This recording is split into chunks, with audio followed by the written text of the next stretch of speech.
விஜய் வந்து குடும்பத்தோட ஒன்றா இருக்கிறது வந்து பற்றி சொன்னதும், அதே டைமில் வந்து விஜய் வந்து தனி கொடுத்ததுக்கு சம்மதிக்காத எல்லா விஷயத்தையுமே வந்து காவேரி வந்து அவங்க அம்மாக்கிட்டேயும் குடும்பத்துக்கிட்டேயும் சொல்கிறாங்க.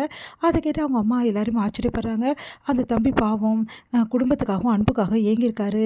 இதுக்கப்புறம் அவரை நல்லா பார்த்துக்கணும் அப்படின்னு சொல்லிட்டு எல்லாருமே முடிவு பண்ணுறாங்க. காவேரி வந்து விஜய்க்கு ஸ்பெஷலாக சமைக்கணும் அப்படின்னு சொல்லிட்டு மெனக்கிடுறாங்க. அப்போ விஜய் வந்து அதெல்லாம் ஒன்றும் தேவையில்லை, நானே வந்து சூப்பர் டிஷ் பண்ணுவேன் அப்படின்னு சொல்லிட்டு சமைக்கல வந்து அவரே வந்து டிஃப்ரெண்ட்டாக ஏதாவது டிஷ் பண்ணிகிட்ருக்காரு. அதை பார்த்து வந்து எடிடி நீ அவரை சமைக்க விட்ட அப்படின்னு சொல்லிட்டு அவங்க அம்மா கேட்குறாங்கம்மா. அவர் சூப்பராக சமைச்சு எனக்கு கொடுப்பாருமா, அதனால் எல்லாருக்கும் இன்றைக்கி அவர் தான் சமைக்க போகிறாரு அப்படின்னு அவங்க அம்மா வந்துட்டு இதெல்லாம் நல்லாவா இருக்குது, இப்போ தான் வந்திருக்காரு, தேவையில்லாதெல்லாம் ஏண்டி செய்கிற, அவர் வந்து பாவம் எப்படிப்பட்ட மனுஷன், எப்படி வாழ்ந்த மனுஷன், ஏன்டி இப்படி பண்ணுற அப்படின்னோடம்மா. இல்லைம்மா சரி வீட்டுக்கு சாரதா, அவர் பொண்டாட்டிக்கு அவர் சமைச்சு கொடுக்கணும்னு நினைக்கிறாரு, இதில் என்ன தப்பு இருக்குது, இதெல்லாம் ஒன்றும் தப்பே கிடையாது அப்படின்ற மாதிரி பாட்டி சொல்கிறாங்க. நீங்கள் வேறு சும்மா இருங்க அப்படின்னு சொல்லிட்டு தம்பி எதுவாக இருந்தாலும் நாங்களே பார்த்துக்குறோம் தம்பி. இல்லைங்க இது ஒன்றே ஒன்று மட்டும் காவேரிக்கு ரொம்ப நாளாக செஞ்சு கொடுக்கணும்னு நினைப்பேன், ஏன்னா வீட்டில் அப்பப்போ செஞ்சு கொடுப்பேன், அதனால் நான் செஞ்சு கொடுக்கட்டுமா அப்படின்னோடனே சரிங்க தம்பி உங்கள் இஷ்டம், ஆனால் மற்றதெல்லாம் நீங்கள் பண்ணக்கூடாது அப்படின்றாங்க. சரிங்க அப்படின்னு சொல்லிட்டு காவேரிக்கு பிடிச்ச டிஷ்ஷை சமைச்சு கொடுக்குறாரு, ஊட்டியும் விடுறாரு. இதெல்லாம் பார்த்துட்டு சந்தோஷம் தாங்க முடியல சாரதாக்கா, அவ்வளோ சந்தோஷப்படுறாங்க.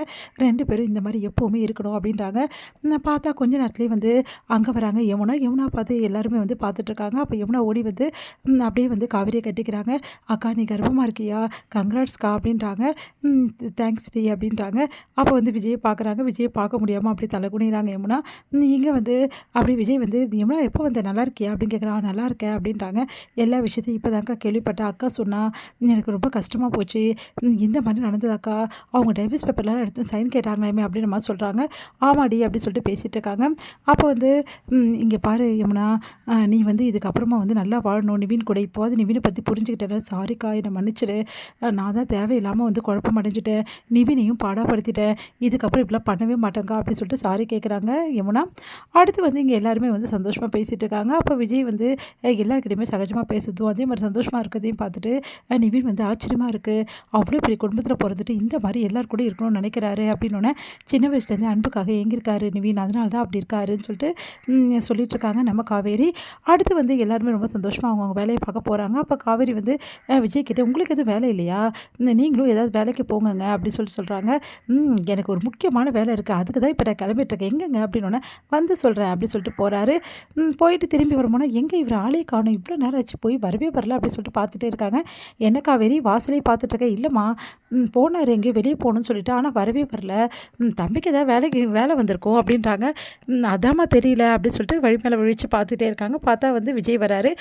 விஜய் வந்து கிஃப்ட்லாம் வாங்கிட்டு வராரு, கொஞ்சம் திங்ஸ்லாம் வாங்கிட்டு வராரு, வாங்கிட்டு வந்து எல்லாருக்கிட்டையுமே கொடுக்குறாரு. பாட்டி வந்து விஜய் வந்து மறைச்சி வந்து அவங்க காவேரிக்கு எடுத்துகிட்டு போகிற விஷயத்த பார்த்துட்றாங்க. என்ன இருக்குது கையில் அப்படின்னு, ஏங்க சும்மா இருக்க மாட்டிங்களா, எதுக்கு தேவையில்லாமல் வந்து அதெல்லாம் போயிட்டு பார்க்குறீங்க, வாங்க அப்படின்னு சொல்லிட்டு அவங்க மாமியாரை வந்து கூட்டிகிட்டு போயிடுறாங்க சாரதா. அடுத்து வந்து காவேரி அப்படின்னு சொல்லிட்டு திரும்ப அப்படின்றாரு. திரும்புகிறாங்க காவேரி, பூ வச்சு விடுறாரு. இப்போ என் பொண்டாட்டி எவ்வளோ அழகாக இருக்கா தெரியுமா அப்படின்றாரு. அப்படியே சந்தோஷப்பட்டு அப்படியே வந்து தோள் மேலே சாயிறாங்க. இதுக்காக எவ்வளோ நாள் நான் ஏங்கியிருக்கேன் தெரியுமாங்க, எங்கள் மாமா என் அக்காவை அந்தளவு பார்த்துப்பாரு, ஆனால் என்னை பார்த்துக்கிறதுக்கு யாரும் இல்லை, நீங்கள் என் பக்கத்தில் இருந்து ரொம்ப ஏங்கியிருக்கேங்க, அந்த ஏக்கெல்லாம் ஒரே நாள் எனக்கு தீர்த்துட்டீங்க அப்படின்னோடனே, என்னடி நீ ஒரே நாளுன்ற, காலம் ஃபுல்லாக இப்படி தான் இருக்க போகிறேன், இங்கே பாரு உனக்கு பிடிச்சது அப்படின்னு சொல்லிட்டு அவங்களுக்கு பிடிச்சதெல்லாம் வாங்கியிருந்திருக்காரு. ரொம்ப சந்தோஷமாக ஊட்டி விடுறாரு. காவேரி அவ்வளோ சந்தோஷப்பட்டு அப்படியே வந்து மேலே சாஞ்சிக்கிறாங்க. எனக்கு இது போதுங்க, எனக்கு அவ்வளோ சந்தோஷமாக இருக்குது, இவ்வளோ நாள் சேர்த்து வச்சிருந்த எல்லா சந்தோஷத்தையும் எனக்கு ஒரே நாளில் கொடுக்குறீங்க அப்படின்னு சொல்லிட்டு சந்தோஷப்பட்டு இருக்காங்க. இங்கே வந்து விஜயும் காவேரியும் ரொம்ப அந்யோன்யமாக இருக்கிறத பார்த்துட்டு அவங்க அக்காவும் மாமாவும் வந்து அவ்வளோ சந்தோஷப்படுறாங்க. பார்த்தீங்கல்ல விஜய் வந்து காவேரி வந்து எந்த அளவு தாங்குறாருன்னு, நீங்கள் கூட எனக்கு இந்த அளவுலாம் பண்ணதில்லைங்க அப்படின்றாங்க.